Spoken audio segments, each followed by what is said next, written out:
My name is Kirk. I make board games on the side. And this is a little bit of my life making board games.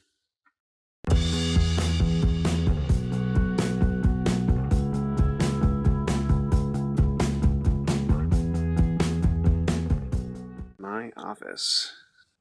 Sometimes I just crouch down here in my big fluffy armchair to do work. The big hulking desk here is hidden in the corner of the room. Got two 3D printers here because the first one, although it works well, seems to have a warped bed, so we ordered a replacement, which doesn't seem to be any better. Got a little army of miniatures that we're making here.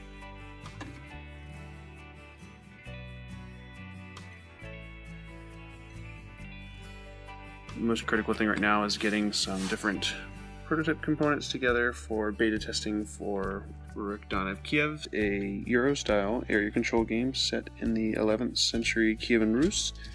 Being that it is a historical game, we really want to do well to represent the time period and culture in which the game takes place. As a result, I've made a couple of mistakes along the way, not being from the culture. I've had a lot of help with the game from the game designer, Stan Kordonsky, who's Russian, and we have a Ukrainian artist, Yaroslav Radecki, and they have been really helpful in making sure we know what the culture is like. But the biggest thing so far is that about a year ago, when I didn't know as much as I do now about the culture, I commissioned a cover art for the game that looks awesome for a fantasy game.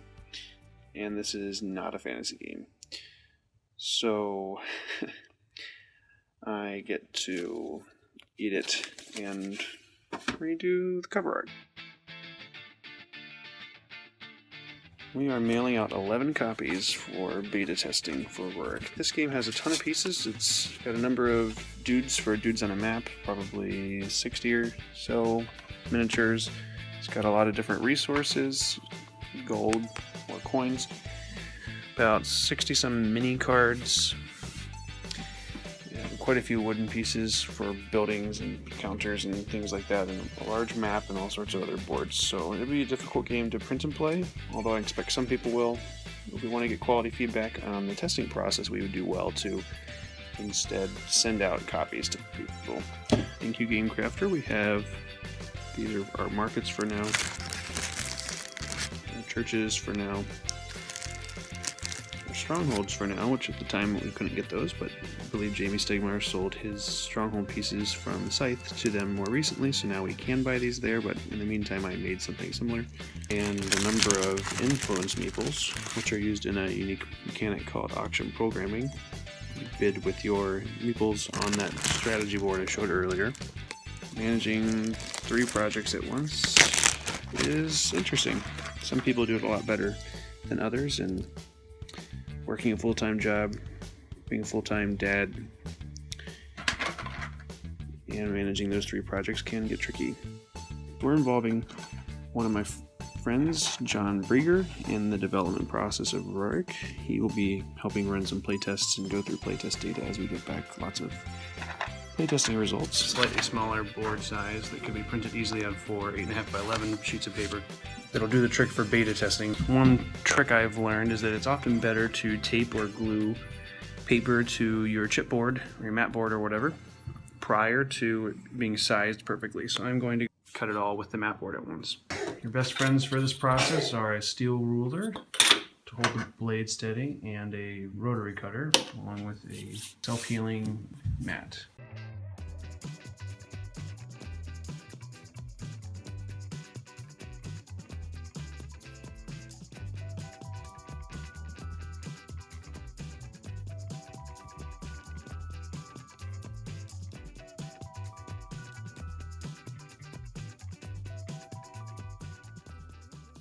Well, I'm 1 hour in and didn't do anything yet that I said I needed to do today. I got sidetracked with art direction.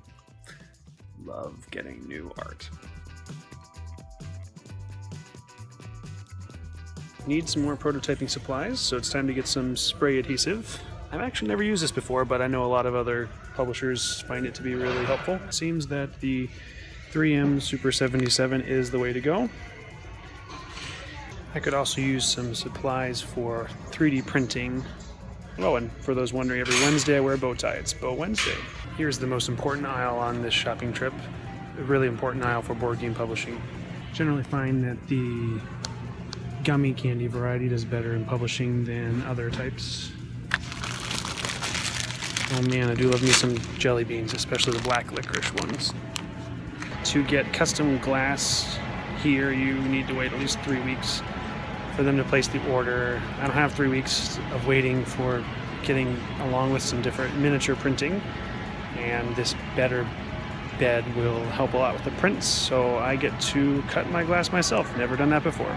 So apparently I need to just get a sheet of glass that is big enough to cover the size that I need and get a glass cutting toolkit, and I will learn how to do this later. Fun stuff. I spend way too long in the department store, but oh man, it is so much fun. Today it's time to finish some punch board preparation in order to laser cut them later today with Dan after work. So I need to use spray adhesive that we bought yesterday, along with punch board or chipboard, whatever you want to call it. This on the back, or this on the front. Alright, I'm going to get the area together for where I'm going to spray this adhesive. I figured this box would serve as a good place to spray the papers and contain all the excess glue rather easily.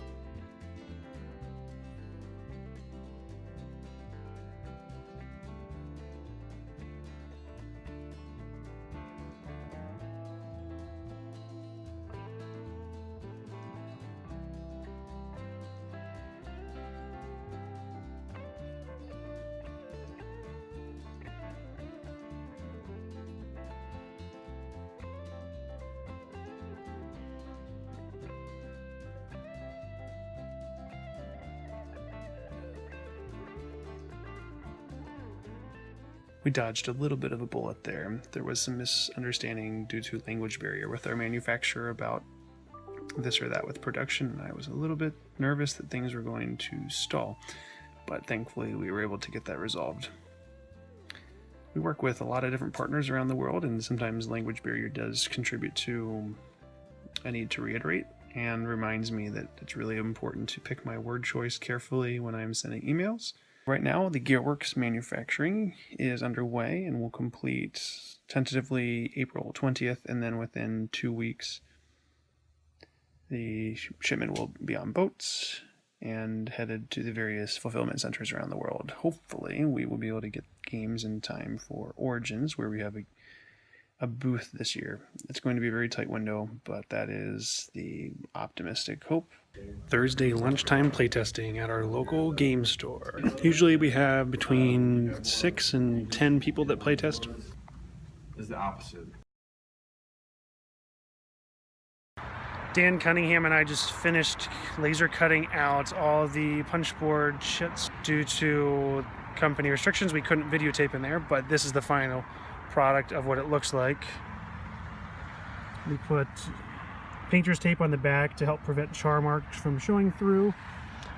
Lots and lots of punch board pieces that I get to go through later, clean off the charring on the sides of the pieces, and pull off the tape on the back of them, and then sort them into their respective copies of the game. It's time to clean off punch boards while watching Planet Earth.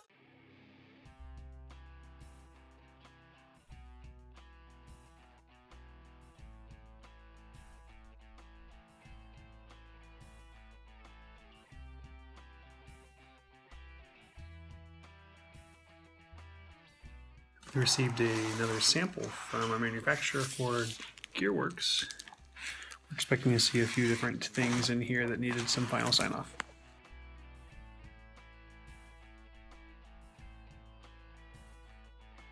Here we have the plastic insert, plastic tray for Gearworks.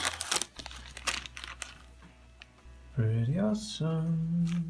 Fit cards. These extra spacers help it sit flat in the bottom, lightning in the bottom, sparks in the bottom, wooden gear tokens on top, and all the parts. Our cardboard tray for the retail edition. Here's some revised tokens and revised wood lightning. I have off every other Friday for my day job, so hopefully today we get a lot done. Today's objectives are to actually complete the rulebook updates for Rurik and to complete as many of the physical prototype assembly as we can to mail out to beta testers. Assembly of all of the punch boards. Way to go, Emily.